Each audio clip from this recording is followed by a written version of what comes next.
All right, so now I want to recap and go over what we have. I'm going to do things slightly differently now, and by that I mean I am going to go to a script that I've already written. I'm going to open it up and we're going to walk through and talk about what it does. You can kind of think of this as like a little quiz, okay? So I have a bash course directory here that I've made. I have my own personal notes that I've been reading off of, and in here I have a section for, that was the last one, IO, what we have. So in here, I have the notes that I'm reading off of, and I have a script in it. The notes are pretty boring. They just say nothing because the goal is to open the script and have you look at it.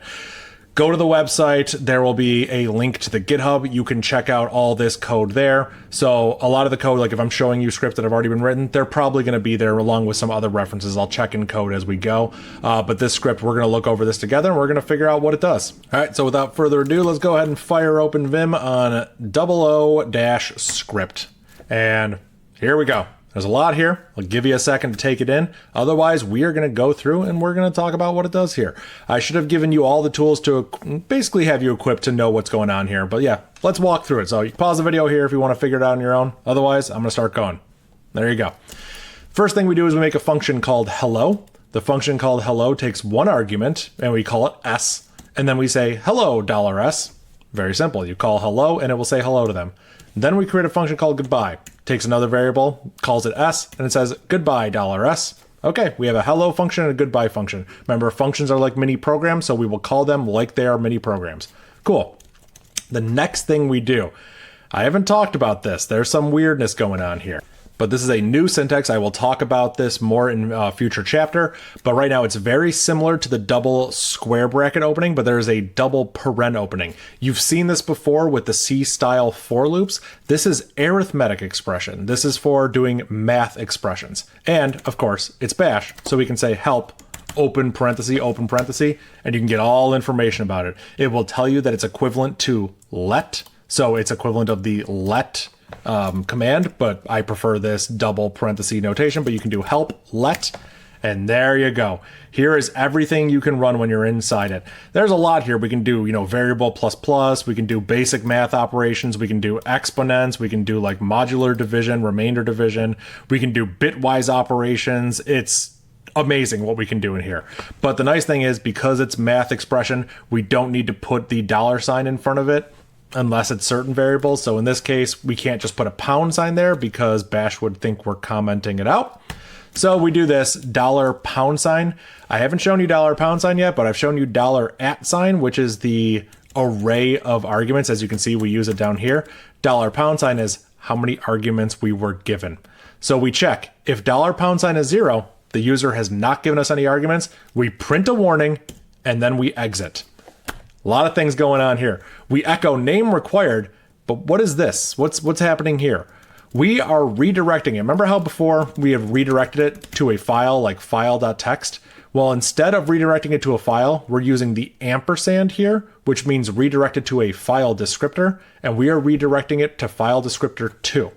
So if you don't know what these are, I'll try to explain it as best I can. But when you're reading input, you're reading it over standard input or standard in, I'll call it. That is file descriptor 0. This exists on every process that is executed on a Unix or Unix-like operating system. So that includes Linux or Mac OS. You have 0 for standard in. You also have standard out, standard output, or std out, you might see it written. That is file descriptor 1. That is always file descriptor 1. That is assumed. If I don't give it anything, it'll just go to normally standard out. So we have this one, which is standard error. ERROR is what I'm saying. Standard error or STDERR.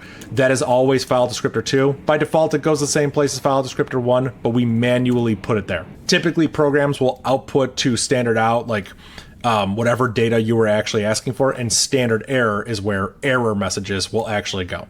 I could show you this if I were to, let's say, cat user share dict words, and let's write this out to file.txt. No output appeared on the screen because it all went into file.txt, right? What if I were to cat something else? What if I were to cat, I don't know, this file does not exist? I'll give you a hint, that file doesn't exist. Let's write that to file.txt, okay? We got an error message. The error message showed up on the screen. The error message did not go in the file. That's because the error message went to standard error, which still went to the screen. This redirect only redirects standard output. So we got the error message to the screen. Now here's the fun part. We also clobbered that file. That file's gone, okay? This redirect happens whether or not cat is successful. So cat failed. The file was already clobbered. We got an error message to the screen. That's what happened. So keep that in mind. You could clobber files even without meaning to. Let's go back to the script. Here's another command I didn't talk about, but hopefully it's self-explanatory. Exit. Just like you can return from a function, we like return numbers up here.